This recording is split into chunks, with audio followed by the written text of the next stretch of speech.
Assalamualaikum warahmatullahi wabarakatuh. Selamat pagi anak-anak ibu semua. Apa kabar kalian semua? Sehat?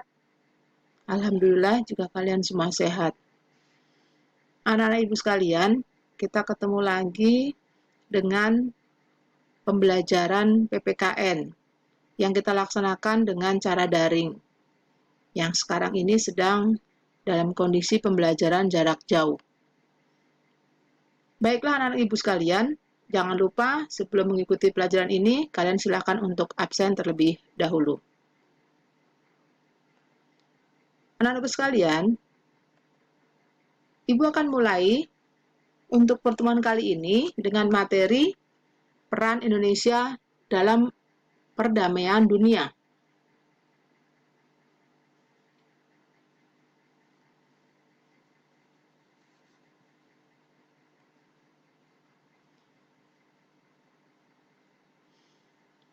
Peran Indonesia dalam perdamaian dunia, kita bisa membayangkan bahwa pasti ada kaitan dengan hubungan internasional.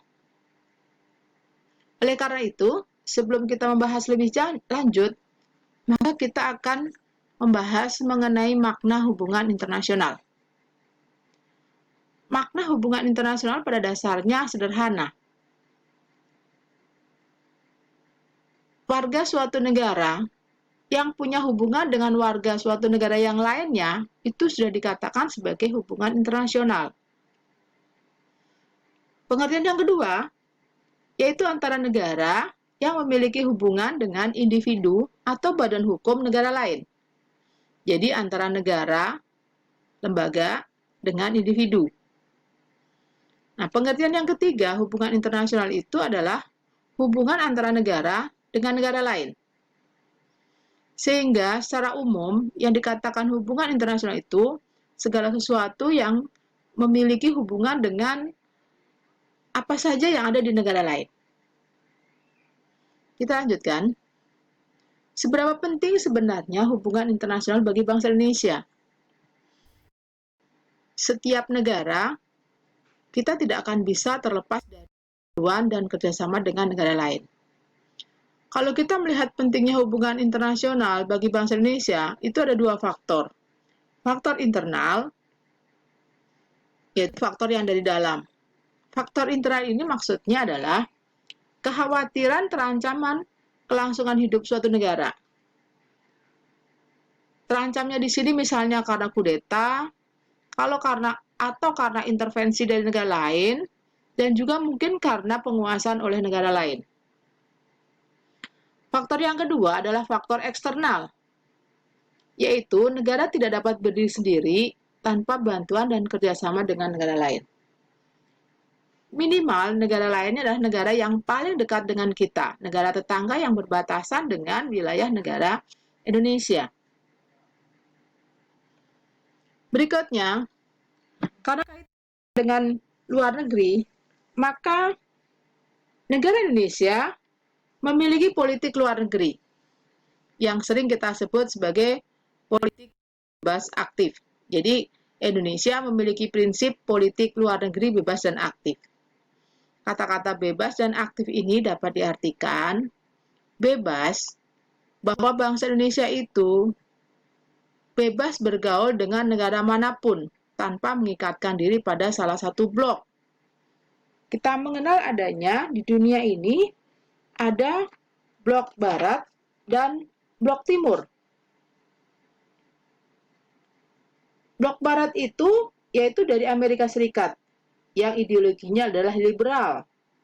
Dan blok timur itu adalah Uni Soviet yang ideologinya adalah komunisme. Sehingga kedua-duanya kita tidak mengikutinya, sehingga kita dikatakan sebagai bebas. Aktif, bahwa Indonesia aktif bekerja sama dengan negara lain dalam membentuk perdamaian dunia. Artinya bahwa setiap negara yang akan memperjuangkan kemerdekaan, maka negara Indonesia ikut aktif membantu untuk mencapai kemerdekaan. Beberapa contoh kontribusi Indonesia sesuai dengan politik luar negeri yang bebas aktif. Ini beberapa contoh kalau ternyata Indonesia memang sudah menerapkan politik bebas aktif. Yang pertama, yaitu Indonesia memprakarsai Konferensi Asia Afrika tahun 55. Ini diikuti oleh negara Asia Afrika. Saat itu, tahun 55, kita sudah memprakarsai adanya Konferensi Asia Afrika. Contoh yang kedua, yaitu Indonesia memprakarsai gerakan non-blok.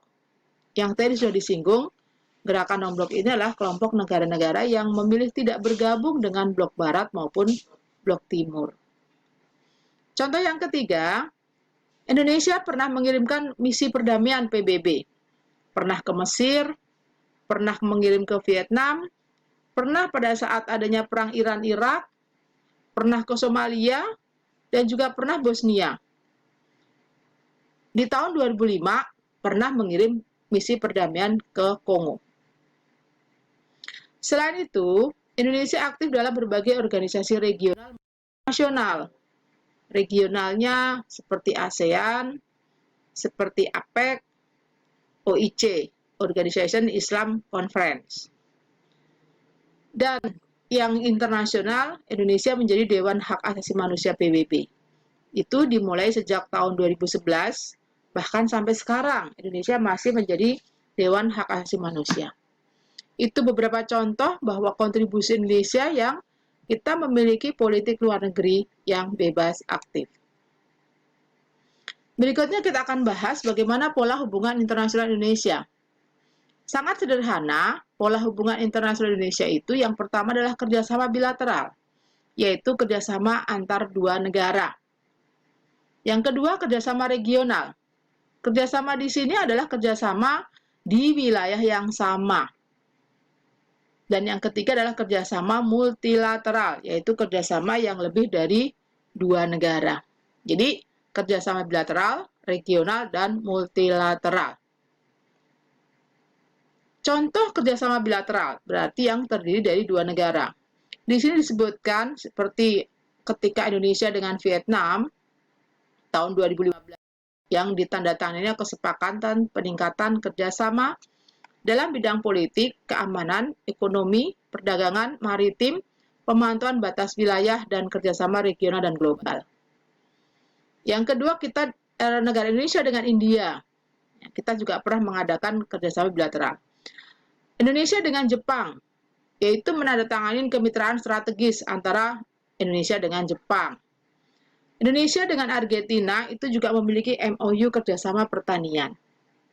Indonesia dengan Afrika Selatan ada MOU Kemitraan Strategis Indonesia-Afrika Selatan tahun 2014. Dan Indonesia dengan Amerika pernah kita menandatangani kemitraan menyeluruh tahun 2010. Ini beberapa contoh dari kerjasama bilateral. Selebihnya, bukan hanya berarti hanya contoh ini, kalian bisa mencari lagi contoh-contoh yang lain. Begitu banyak contoh kerjasama bilateral. Berikutnya contoh kerjasama yang sifatnya regional, yang dengan satu wilayah. Contohnya ketika dengan Indonesia dengan East Asia Summit. Indonesia di sini memprakarsai berdirinya EAS, salah satunya upaya pemberantasan ilegal, unreported and unregulated fishing atau penangkapan ikan secara ilegal. Kenapa Indonesia memprakarsai ini? Karena wilayah Indonesia itu lebih banyak laut yang memiliki sumber daya alam, salah satunya adalah kaitan dengan ikan. Yang kedua contohnya adalah Southwest Pacific Dialogue. Di sini, Indonesia menggagas sebagai upaya menjembatani sekaligus mempererat hubungan antar anggota ASEAN dengan negara-negara kawasan Pasifik Barat Daya yang berbatasan dengan wilayah Indonesia bagian timur. Jadi dikhususkan di sini untuk wilayah Indonesia bagian timur. Ini contoh untuk regional, jadi sekitar wilayah Indonesia. Contoh kerjasama multilateral itu paling mudah yaitu kita melaksanakan konferensi Asia Afrika. Itu sudah lebih dari dua negara dan tidak terbatas hanya wilayah Asia saja. Kemudian ada lagi yang peace building. Ini juga lebih dari dua negara. Baik, berikutnya adalah kita akan bahas sarana hubungan internasional. Ketika kita mengadakan hubungan internasional, ada beberapa sarana yang bisa kita lakukan. Di sini ada diplomasi, ada negosiasi, ada lobby, ada propaganda, ada ekonomi, dan ada kekuatan militer. Marilah kita ikutin satu persatu mengenai materi sarana hubungan internasional. Diplomasi, yaitu proses komunikasi antar pelaku politik internasional dan instrumen untuk mencapai tujuan kebijakan politik luar negeri suatu negara. Jadi diplomasi ini adalah komunikasinya antar negara dalam rangka untuk mencapai kebijakan politik luar negeri. Yang kedua, sarananya adalah negosiasi. Negosiasi di sini diartikan adalah usaha untuk mengatasi masalah yang dihadapi oleh dua negara tanpa melibatkan ketiga. Jadi kalau ada masalah, kita mengadakan negosiasi, artinya kita sedang berusaha untuk mengatasi masalah tanpa melibatkan negara lain atau negara ketiga. Lobby merupakan kegiatan politik yang dimaksud untuk mempengaruhi negara tertentu. Jadi kalau kita mengenal sedang lobby, berarti sedang ada usaha untuk mempengaruhi negara lain. Berikutnya adalah propaganda. Propaganda itu suatu usaha sistematis yang dilakukan untuk mempengaruhi pikiran, emosi, tindakan suatu kelompok untuk kepentingan masyarakat. Jadi propaganda di sini adalah untuk mempengaruhi pikiran, emosi yang terkait untuk kepentingan masyarakat. Yang berikutnya adalah ekonomi. Ekonomi ini sifatnya dapat dipakai saat damai maupun keadaan perang. Artinya, dengan ekonomi kita bisa kerjasama, kita bisa mengadakan hubungan luar negeri dalam kondisi apapun, yang sedang damai maupun dalam kondisi perang. Kita bisa membantu secara ekonomi negara-negara yang sedang terjadi perang. Yang terakhir adalah kekuatan militer. Dengan peralatan militer yang hebat dan kuat, maka negara lain akan memiliki keyakinan dan stabilitas untuk melakukan hubungan internasional. Sehingga negara lain itu akan memiliki kepercayaan yang tinggi untuk mengadakan hubungan internasional. Itu sehingga setiap negara berusaha untuk memiliki kekuatan militer. Baiklah anak-anak, materinya Ibu potong ini dulu. Nanti kekurangannya kita akan lanjutkan lagi pada pertemuan untuk berikutnya. Jika kalian nanti setelah mengikuti video ini ada yang perlu ditanyakan, silahkan kemudian kalian tuliskan di media yang sudah Ibu sediakan. Demikian pertemuan untuk kali ini, materi kali ini Ibu akhiri dengan Assalamualaikum warahmatullahi wabarakatuh.